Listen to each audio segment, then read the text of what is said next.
కాలం పరిపక్వమయ్యేసరికి పవిత్ర యజ్ఞం ద్వారా ప్రసాదించిన దైవానుగ్రహం ఫలించటం ప్రారంభించింది. అయోధ్య అంతటా శుభసూచక లక్షణాలు కనబడసాగాయి. మృదువైన వర్షాలు భూమిని చల్లబరిచాయి. కాలానికి అతీతంగా పుష్పాలు వికసించాయి. నగరం మొత్తం ఒక మౌనానందంతో నిండిపోయింది. అయోధ్య తన శ్వాసను ఆపి ఎదురుచూసినట్లుగా అనిపించింది.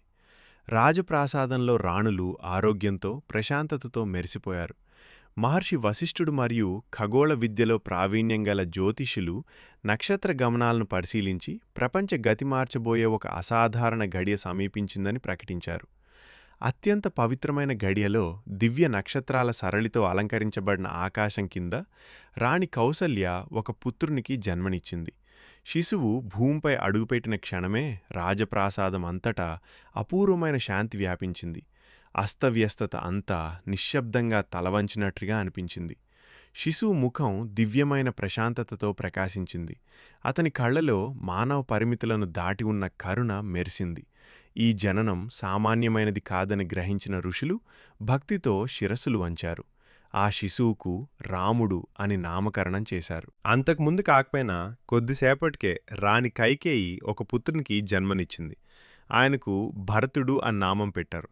అతని జననం రాజప్రాసాదాన్ని స్నేహభావంతో సామరస్యంతో నింపింది. శిశువు అయినప్పటికీ భరతునిలో హృదయశుద్ధి, సహజమైన ధర్మబుద్ధి స్పష్టంగా కనిపించింది.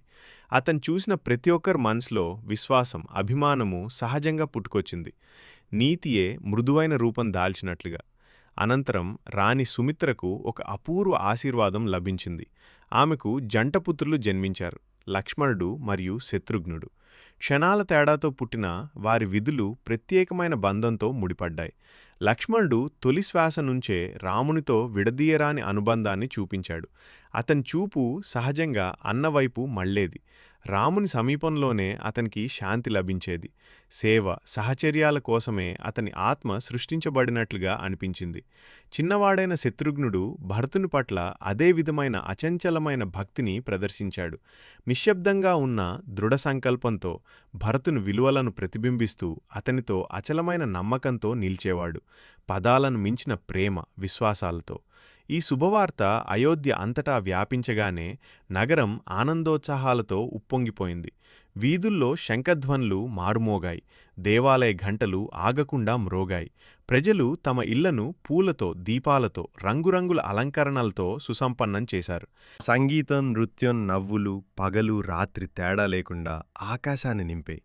ఇది కేవలం యువరాజుల జన్మోత్సవం కాదు, ఆశ, పునర్జన్మం జరుపుకున్న పండుగ. ఋషులు స్పష్టంగా ప్రకటించారు, ఈ లక్షణాలన్నీ సందేహానికి తావు లేకుండా చెప్తున్నాయి. రాముడు ధర్మాన్ని పునఃస్థాపించేందుకు, రావణుడిగా రూపుదిద్దుకున్న అంధకారాన్ని నశింపచేయేందుకు భూమిపై అవతరించిన శ్రీ మహావిష్ణువు అవతారం. అతని సోదరులు దివ్య సహచరులు. ఈ మహాధర్మయాత్రలో ఆయనకు తోడుగా నిలవడానికి జన్మించిన వారు ప్రతి వారికి ఒక కీలక పాత్ర విధించబడింది.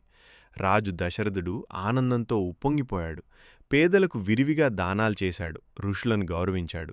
తన ప్రజలను ఒక తండ్రి తన కుటుంబాన్ని ఆలింగనం చేసుకున్నట్లుగా ప్రేమతో దగ్గర చేసుకున్నాడు.